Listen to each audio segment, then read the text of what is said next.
Hi everyone, it's me Terry of the Yarnjoy podcast. Welcome to another tutorial.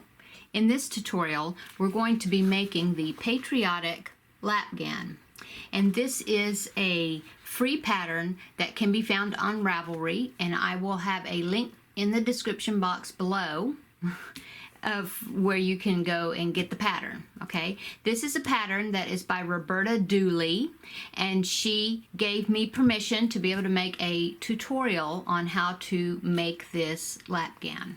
Okay, so in her tutorial she used red, white, and blue colors, which is, of course, patriotic colors for us in the United States. But you can pick any colors that you want, any type of color scheme that you want, okay? And all you need to do is you need to have 5 colors. Okay, so for her, the size of blanket that she did a lapghan, and she says in her pattern right here that it's going to be approximately, well, a 36-inch square or lapghan. Well, I'm going to actually make it larger because this is going to be for a teenager that is quite tall, so I'm going to be making it larger. But if you want to stick with the 36-inch square, then she says in her pattern that she used worsted weight yarn, and she used 6-ounce skeins for the colors red, white, and black, and she used 7-ounce skeins for soft navy and light blue. Okay, and so for the red, now these numbers right here, if you can see the little red numbers that I put on there, see? Oh, there's a shadow. I'm not sure what. Oh, here, let me move this shadow out of the way, the cord. Okay, so these numbers, I just numbered them because in order to get have the colors turn out right, where you have none of the same colors touching each other, then you need to follow a sequence of colors. Yes, a sequence on how you put your colors on there. So anyway, so I went in and I numbered them. Actually, I went down here to where you actually have a sequence of numbers, and I numbered them to make sure that when I'm doing them, I'm putting them in the right order, okay? And then I just went back up here, and the numbers that I had already given to these colors, I labeled them here to kind of remind me what's what, okay? So anyway, so for her, for colors 1, 2, and 3, 1 is the very center that you're going to start with. So for colors 1, 2, and 3, well, actually 1 and 3, it says you need 2 6-ounce skeins of that. And then number 2, you need, well, she used 1 6-ounce skein, okay, because this Caron United comes in 6-ounce skeins, okay. And then for colors 4 and 5, she used Red Heart Super Saver in 7-ounce skeins, okay, 1 of each, okay. So now for mine, like I said, I am making mine larger, and so I got a larger amount of skeins. In fact, I don't know for sure if I've even actually got the amount that I need. I may have to end up going to get more, but it's basically no dye lot, basic colors, so I shouldn't have any trouble. Okay, so the colors that I'm using, I'm doing the Patriotic colors, but the brand of yarn that I'm using is Vanna's Choice Lion brand, okay? And what I'm doing is I went through and I put, with a Sharpie marker, I put a number on the label, okay? So for example, I put a 1 on this one because this is the one I'm going to start with. And then I have black, which is number 2, and then white, number 3, and then I have this blue right here that I'm using for number 4, and then I have a number 5, which is another blue, okay? And so this is the sequence. The reason I did that, can't see them, wait. Oh, nope, wrong way, sorry. Well, anyway, there they are, see? I have them all lined up here, okay?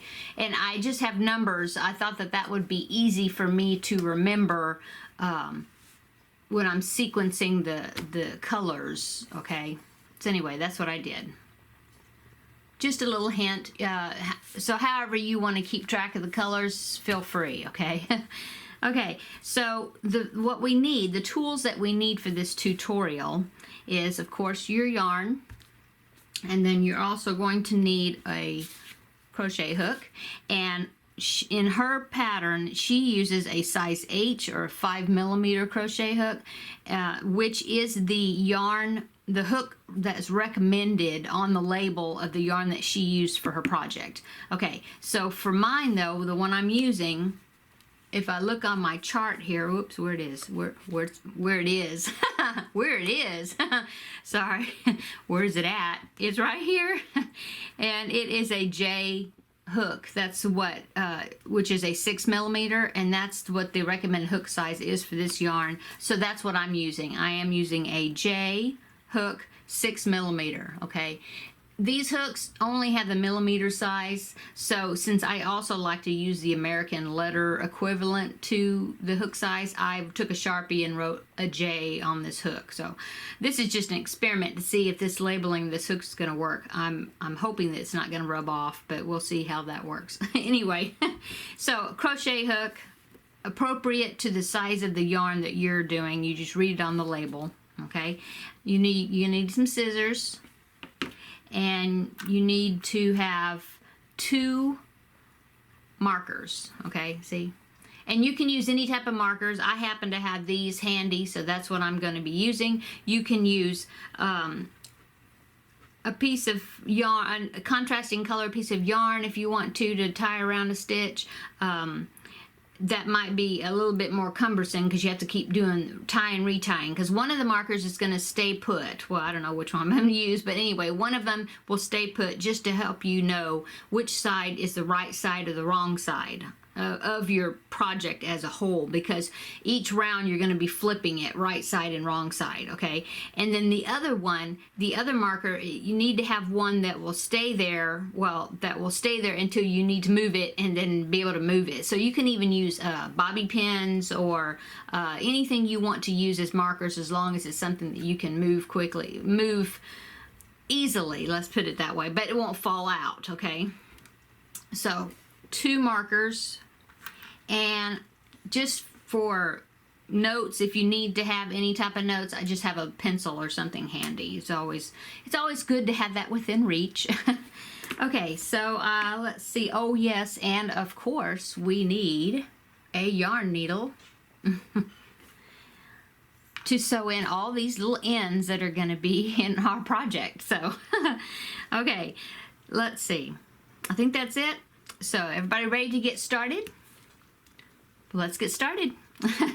Okay, so it says for our instructions, of course, the first thing we're going to start out with is just a basic granny square, okay? Just very simple granny square. So let's start that. I'm going to move my instructions over to the side so you can have this nice dark background. You'll be able to see, hopefully see better here.